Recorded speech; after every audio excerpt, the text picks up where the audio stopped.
IMHO 101 Jams on your home for today's and classics hip hop and R&B. IMHO Talk Show online.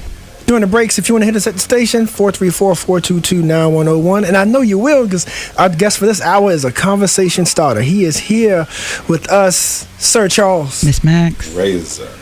And as promised, we have the young man from Love No Ego, Freddy Jackson. Mr. Jackson, how are you, sir? Welcome. I'm great, man. I'm great. Hey, thanks for having me, guys. Thanks for having me, for real. Anytime. Here at IMHO, we speak our humble opinions, but in doing that, we make it a point to uplift and talk about our community, whether it's nonprofits, business, what have you, or if it's just lifestyle, things that just need to be discussed and out in the open. So, you're doing great work out there, and we definitely appreciate that. And, and it's funny because the way the show normally rolls is at the end of that first hour, we always talk current headlines and events. So, so just to let you know what we were talking about so you can kind of get where our mind was and where our listeners, what they just heard. Okay. This is dealing with young people as well, so it's right up your alley, right? So we were talking about the Alabama high school. I don't know if you heard the news, but there were white students who posted on Facebook talking about how there's some of their black classmates who should be in concentration camps. Word? It was promoting that kind of thing. Lord. Yes, indeed. And a couple other things right up that alley is, as I know some people saw in the news at William Monroe High School, there was a female student who has filed the complaint that she was raped at school. Wow. Right. So school hours. Yeah, school hours. Get out of here. Then we have it was a young man, Ethan Lindenberg, this week who's 17 and went outside of his parents' call. They were against vaccinations, so he got support to be able to get vaccinated because his parents were against it, and he felt like that they were misinformed. So you have a young man taking that stance. But the college scandal, everybody knows about, right? About how we tell, and this is a perfect lead to you, I think, is we tell our people it's about integrity, right? It's about merit, about just trying your best, doing your best. That's all you can do. But then we realize that there's still folks who already have an advantage, by maybe being born into wealth, buying their way in. And then, a lot of times, and I've witnessed this firsthand, a lot of folks who may be who do buy their way into situations, the first ones to complain about things like affirmative action, complain about our people having a fair shake, but then they are, letting their wealth give them the upper hand. Yeah. Man, so that's fully loaded. Like I dropped the bomb on you. I could go so many ways. I could go a lot of ways with that. But the Freddie, one thing. Can you do one thing for me? Yeah, what's that? Can you tell me why you ain't released the album in so long? I knew that was coming. Hey, look, I'm not singing at any weddings. I'm not performing anywhere. There's none of that going on with me right now. I wasn't raised right. That's how I always blame it on my parents. He was dropped on his head. Hey, but if I could connect with the guy, I would love to do something with him, get some extra income coming in. Collabo, huh? Definitely. Why not? But it would due process. First of all, like I said, Love No Ego, Freddy Jackson. First, go ahead and formally introduce the folks to yourself and what it is you do, and then we can get into the details. Yeah, let's do it. Well, I'm Freddy Jackson, man, originally from Buckingham County. All right. I went to college, did a lot of, really fortunate things. Got to see a lot of fortunate places. Played college ball and lived a lot of different places across the country. But now I'm back here in Charlottesville. Been back here 6 years, and started the Love No Ego Foundation almost 3 years ago. Yesterday, March 16th, actually, and. It's pretty much, it's a youth empowerment foundation, and we try to encourage and motivate and inspire the youth, youth and young adults, ages 10 to 24. So starting at that middle schoolish age all the way up to graduating college, trying to simply encourage and motivate and inspire them to simply choose who you love, what you love, and sometimes show them how to as well, because sometimes we get so far into that ego that we don't know what's going on. And so encouraging them, trying to just to choose what they love, who they love, over the ego and the pressures and the fears and all the unfortunate things that may be pushing them into making a decision that's not good for them. So the sooner, the better, the more practice that we have at recognizing those egotistical, and how they're placing limitations on us. That awareness is key. That once they have that awareness, man, they start to live from love. They start to make decisions from love. And once you do that, you put yourself on a frequency to meet better people, to to put yourself in better situations. You make more money. Everything just is a prosperous life. So through that whole philosophy, we do full-on assemblies and presentations in schools. We follow that up with workshops in the classroom. We even do workshops out in nature, like taking them on Love No Ego hikes and things like that. And we do mentorship and youth personal training. So we try to encompass that whole personal development for the youth, man, and just try to encourage them to be the best, actually be the best version of themselves. What jumps out to me with with your introduction there is that an assembly is one thing. You're talking to hundreds of kids yelling across a cafeteria or auditorium or whatnot. But then you get kind of up close and personal with them with the workshops and the hiking and things like that. Yeah, because that's key, because the workshops are key, because it's like the assemblies are like concerts almost. And it's like, I would be like, nothing's wrong with like a Lil Wayne or somebody that gives a concert. But I think if I only did like the assemblies and the presentations, like I think the kids would kind of miss out on the real message. So I follow that up with some in the classroom workshops, and also it gives them a chance to express themselves. Something T.I. said that stuck in my head. He said we don't need role models, we need real models. Yeah, because he said a role model is going to play a role. Right. A real model is going to let you learn from their mistakes and their accomplishments. Right, because in those assemblies, they can see the frequency I'm living on and how happy and excited I am to share this message.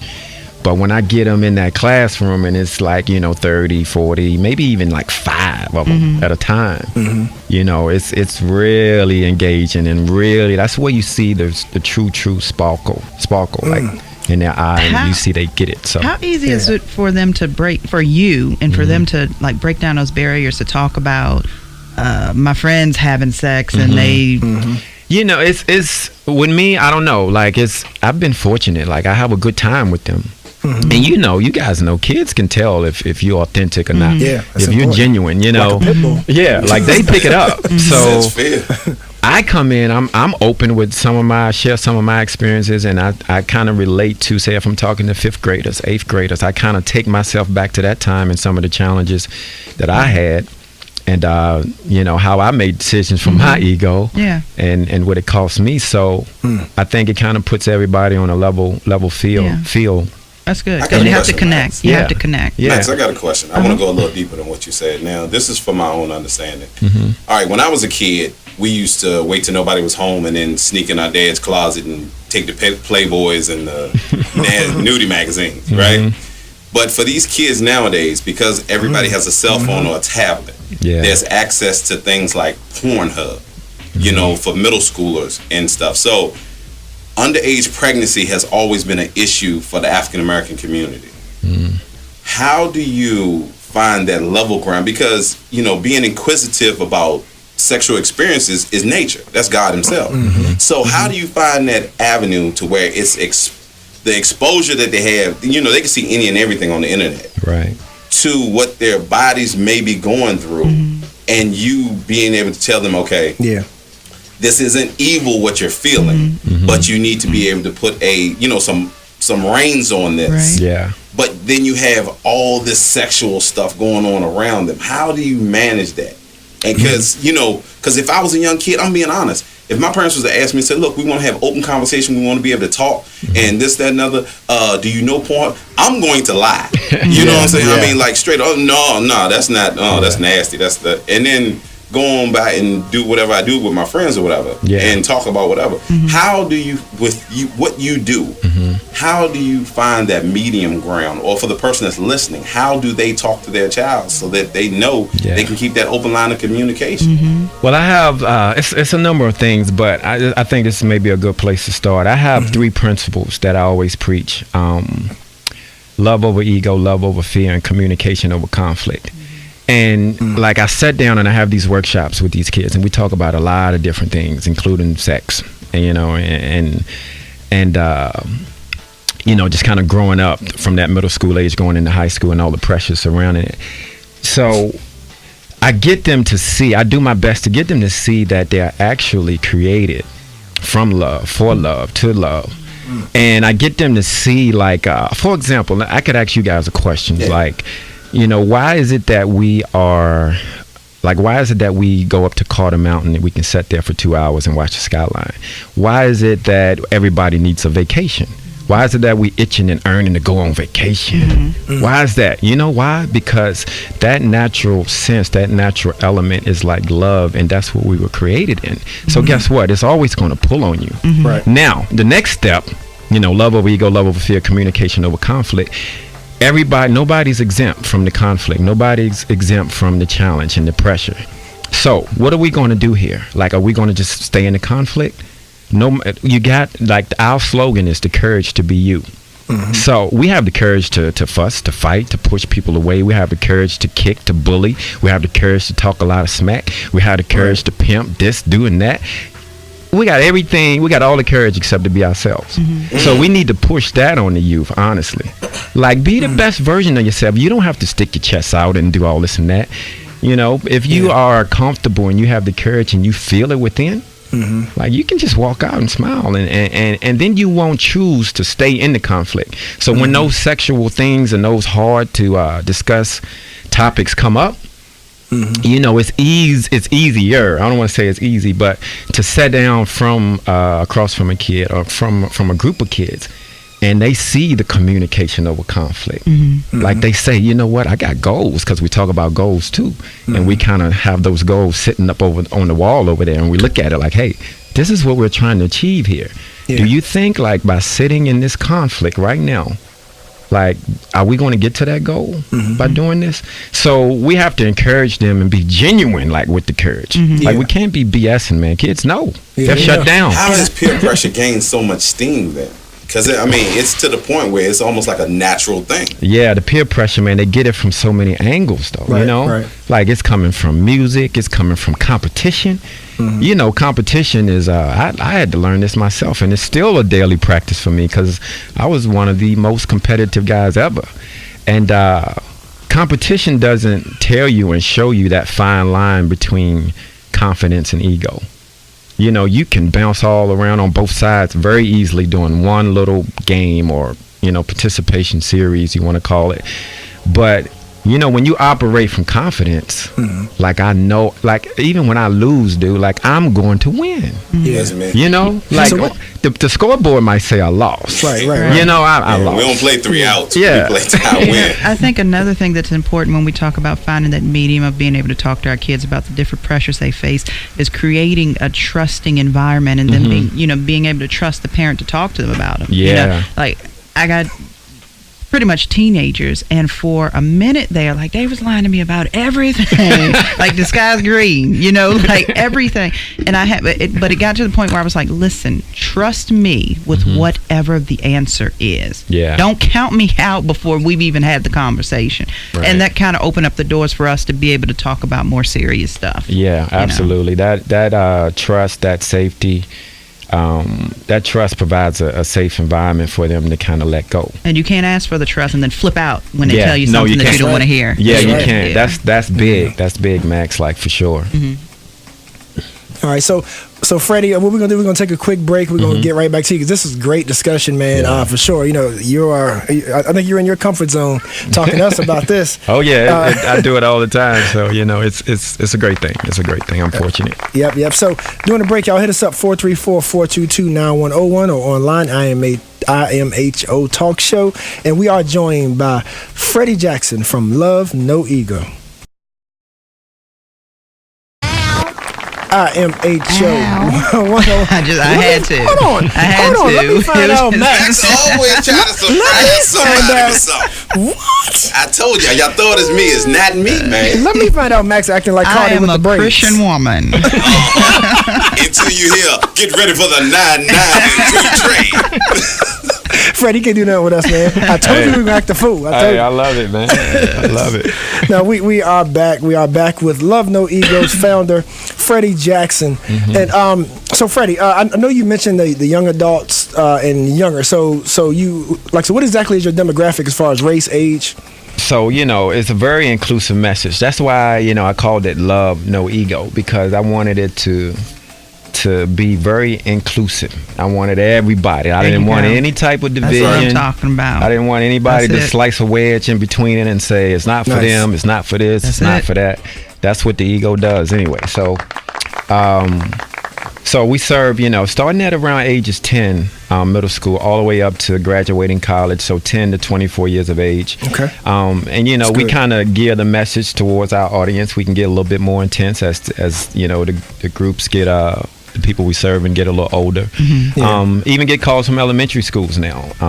Even got some calls from corporate. So there's ego in the workplace. Nice. So for sure. That's good it's stuff. everywhere. It's I guess it's the catch-22, right? Because it's good that business is growing, but then at the same time, it's kind of sad when you hear some issues, right? Yeah. Right. It's kind of disheartening. Right. It is, and the overall purpose, man, and message is to kind of.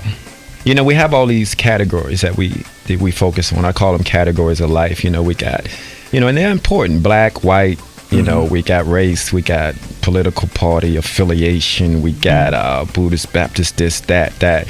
We have all these categories, and we kind of start Things to live. to separate us. Yeah, we live from the categories more than we actually live from like the category of human or just being this human. man a kindred spirit right here. Oh yeah, he's special. You just like at the end of the day, like every day we wake up, man, you just got to be human first. Like you just have to. If you want to reach people and you want to connect with people, which is absolutely everything we were meant to do and be here on earth, like you have to be human first. That's right. And then you can reach pretty much any and everybody. I mean, you put yourself in the best situation too anyway. So it's a very inclusive message, man. And, when they call, I love No Ego fits.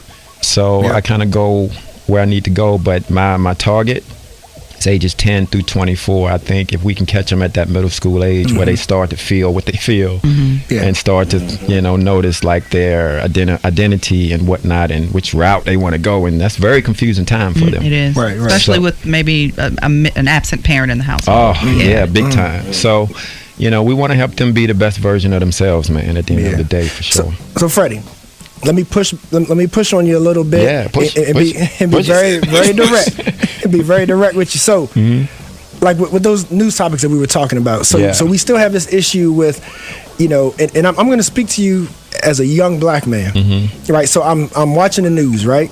Or like I see on my Twitter feed how there's still folks who are wealthy, who have generational wealth, still getting a leg up for them to get into college.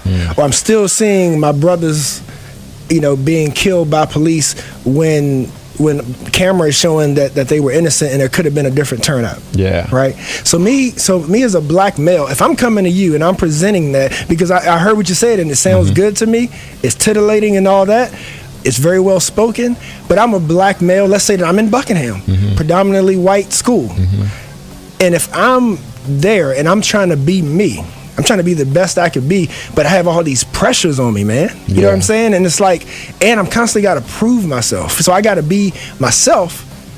And so to me, I may be thinking, I got to have an ego because I got to let them know that I'm smart and I got to show it. Yeah. How do you respond? I would say this. I think we have the power. There are some exceptions and there are some accidents and some incidents that happen.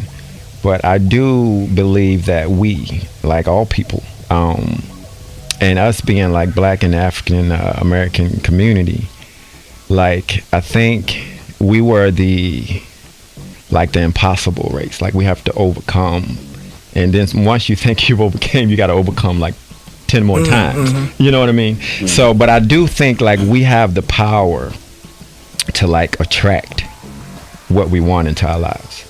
You know what I mean? Like, I think if you consciously, every single day, every moment that you can, be aware of the energy that you're putting out, the people that you are attracting into your lives, the situations that you're putting yourself around and into. I really do believe that about 90% of the things that happen to you are going to be super, super, super positive.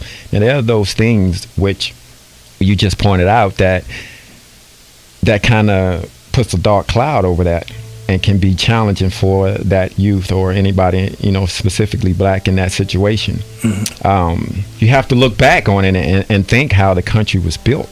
Right. Yeah. Like I'm sitting here right now, it wasn't thinking about me. It didn't build this for me in mind. It wasn't even thinking about this, But I'm here now. That's right. You know what I'm saying? And guess what? I'm free. Yeah. So I'm not. I can't spend my time walking around like I'm not free. You know. So first things first is I'm here. I'm free. I have an opportunity. So I got one life, man. Like one. I have to ask you a question. Okay, I love the age group that you picked. Okay. I think your biggest. I think you also need to eventually hit that 25 to 35-year-old man, because once we get older, especially as African American men, we want peace. Yeah. You know, when we have less days in front of us than we have behind us, we do exactly what you're trying to teach these middle schoolers, how to live all the way through. But for some people, they have used that ego to get them through the tough times. You know, like, I don't need nobody else. I don't care about nobody else. But honestly, I guess because I'm older now, I see where these females do it so much, where like they post all these things about themselves to give people the opportunity to talk about them, but then they act like they don't care who says what. Max brought up a conversation last time we were on air about the Cardi B girls on the boat, shaking, dancing, getting all this gyrating, getting all this publicity. But then you get upset because somebody looks at you like a sexual object. Yeah. All right. So for the young lady who feels like she doesn't have anything else but her body, you know, she goes home to barely anything in the refrigerator. And because she dresses a certain way, she catches the attention of certain people. How do you work on that female? Because we're talking about the males, but how do you work on the female? And I've recruited a few females as well that kind of can, you know, duplicate kind of what I'm doing. Because, you know, when as a male sees me, you know, a female sees you, Max, you know, in that roles. So, you know, for me personally, when I see situations like that, again, I always go back to the natural self. And I kind of highlight, you know, what's real, what's in that bubble of love and nature and human and everything that's honestly the truth. And then I kind of put a lot of things on the outside, like cell phones and social media and cars and a lot of material stuff. And I draw a diagram for them, and they see it. And they actually, you know, they're involved in it because they said a lot of the things we're writing down. What's true, what's false. What's true, what's false. Now, okay, we got that goal over there that's still on the wall, right? So where are you making these decisions from? See, a lot of the times we put a lot of emphasis on those things on the outside first. Right. And we start to live from them categories. And then when they don't go the way that we want them to go, it hurts the centerpiece when it should be the other way around. So when I go into situations like that, I try to get the female, I try to get the male to see, like, honestly, like, these things are just tools. I have an iPhone here. You know what I mean? This beautiful studio here. This is a tool for us to use to make the truth, like, the better or spread. It doesn't go the other way around. Like, you know, I have the studio and that's everything, and I have my phone and that's everything. I have my likes, that's everything. Because the instant gratification, you know, versus the sustainable success, it never holds up. And I try to preach that side of things, and I try to, you know, I definitely try to live it and be the walking example, because you teach what you are, whether you want to teach it or not. You know, you teach what you are, whether you want to teach it or not. Whatever you're teaching, that's up to you, you know. But kids, man, you guys know, they see everything. They pick up on everything. Yeah, you know, and also to respond to Razor's point, it's crucial, you know, because we need to be a village no matter who we are, how old we are. But at the same time, man, like, we got to catch our kids first, because, you know, as we all know, if you a full grown man, you set in your ways. It's tough, especially if you have accomplished anything. You know, worth having it. It's you ain't listening to that. You said a key word there, Charles. Village. Like we lost that. We don't have that no more. You know, the thing is, like, the actual truth, if you look at the phrase of, like, correction, you help somebody, like, in my opinion, in my humble opinion, I like that. Like, when you correct someone or someone corrects me, it's like a joining of, like, the alignment that you want to be in. It should be. But man, you can't correct anybody these days. Everybody got a problem with it. That's you right. you say something to somebody's kid. Oh my God! But the word itself is until they correction. need you. Yeah. Until they need you. Until somebody got a court case. But think about it. The word is correction. It's not like we attach ego and I'm gonna tell you what to do and you can't tell me what to do. All that to it. But man, we need to like erase and scratch all that stuff that's false and just stick to what's true. I've had that conversation with an adult before, and they were like, "How you gonna tell me? What do you mean?" And I'm like, "This is what we do. When I'm off, you tell me. When you off, I tell you." That's right. They That's could right. not. They couldn't see it. Yeah. They could not see it. And, you know, I talk to a lot of people, Or and accept adults, kids, but especially with the adults, I really like to talk, and like we're doing right now. You know, when we get into those conversations, and you know, you can ask a person, "Do you believe in God?" Just start simple. Like, "Do you believe in God?"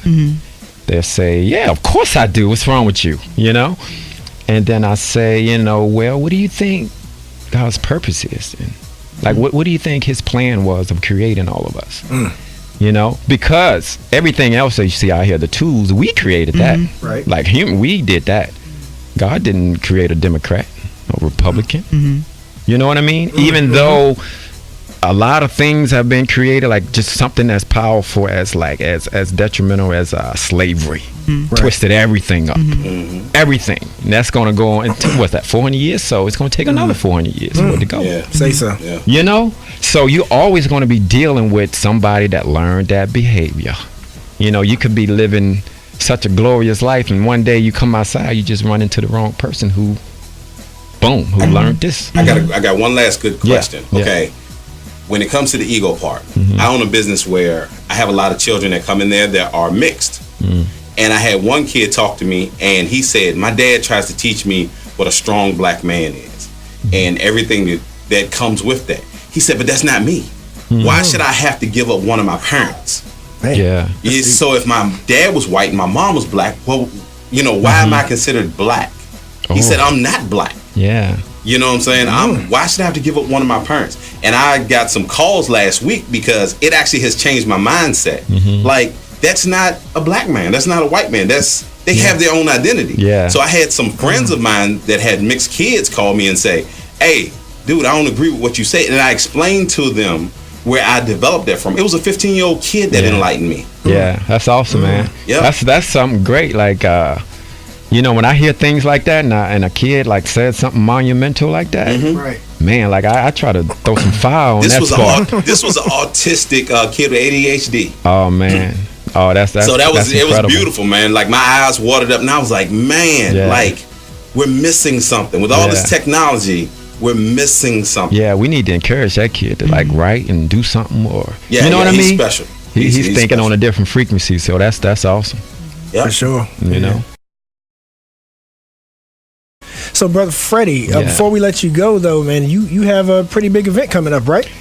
Yeah. Let's see. What's this? March.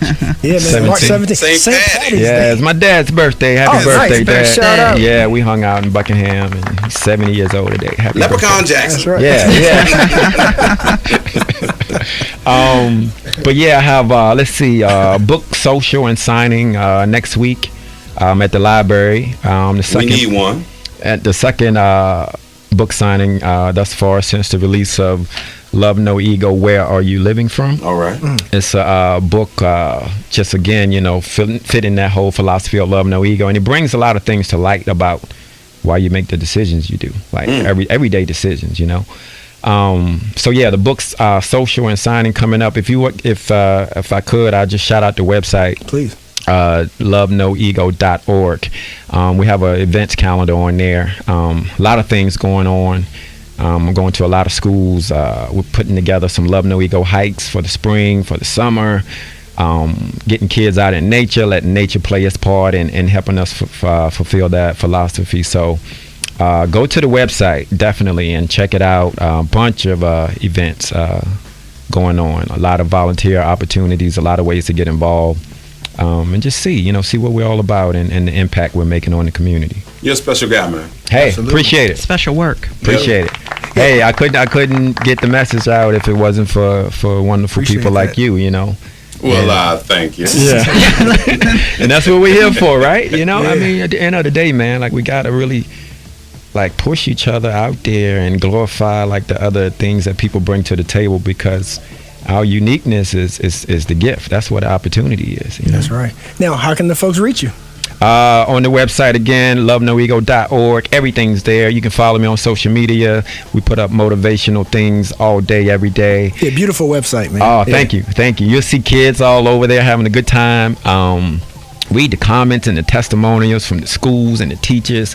A lot of great things coming up. A lot of great workshops. Like we had I want to do another cereal buffet, man. Like let me tell you about the cereal buffet. Cereal buffet. So everybody loves cereal. Cinnamon Toast Crunch. Yeah, all that. Don't start it. Don't start naming them. I tell you, we're gonna be here a while. But we had a cereal buffet, and I swear, like the parents were so excited. I was like, don't forget to bring your kids now. It's for the kids. But we took all the cereal, all the like. It's so empowering, man. Like from the Captain Crunch all the way to organic kashi, right? All the flavors, different. We treated them like different walks of life and different people, different nationalities, and how we all in this same bowl / like world together. We got to make this thing work. So it's like the cereal buffet, and the kids loved it. We had like all these like very diversity driven like exercises they could do and coloring to make their own like Fruit Loop necklace based on the colors that they like and they connect with. So it's very empowering when a kid kind of even adults were doing it, coming in there, man, and getting involved in it and just having a good old time. So we have events like that going on where it's very fun, but it has a very, very like powerful and just humanistic message to it. Yeah. Well, you got a home here. Oh, appreciate it, man. I can only see half of your face. You gotta go over. Bring it over. Like that's his mystique. That's it. That's all he wants you to say. Just the voice, man. Hey, I appreciate it. Thanks so much, man. Thanks so much. Hey, and I got one question for you as we go to break. If you were to meet Kanye West, what would be your message to him? Man, I hear as a professional. I hear about Kanye. I don't really follow it no more. It's part of what I've done to better myself and to kind of keep me on the frequency of love and frequency of miracles all day. Like I don't even have a TV, so I don't know what's going on. But when I want to watch something, I kind of just put the Mac out and look it up and watch something at my convenience. So I hear about it, but what I would do is if I met Kanye West, I would say, man, you remember that first album you put out? Say so. And you know how good you felt? You know how much love you had in your heart? Like it was pouring out in that album. Couldn't nobody say nothing to you to kind of throw you off your frequency and off your, what you were trying to do and what you were trying to like reach and attain. So I think then he was, when you make a song, because I do this with the youth too as like song creation and stuff, like who are you making this song for? You're making it for you, like it's cool you make it for your homeboy next door, but you want to think big and make it for the world. Like you want the world to download this thing, you want the world to listen to it. For the world, Chris. Yeah, for the world, Chris. You know what I mean? So if I met Kanye, I'd be like, man, like who are you doing this for right now? Like seriously, why you so mad and whatnot? Like okay, take it back to the do that first to you, album. though. Yeah. Many a woman. Sorry, Max. Sorry. Turn to a crackhead. Brother Freddy, we got to take a break because Razor's feeling it right now. Good interview. It's time to go to break. Too much time to talk. All right, we appreciate you, man, and we'll see you next time. Keep us posted, man. You always got a home here at IMHO. Okay, thank y'all, man. Much love to y'all.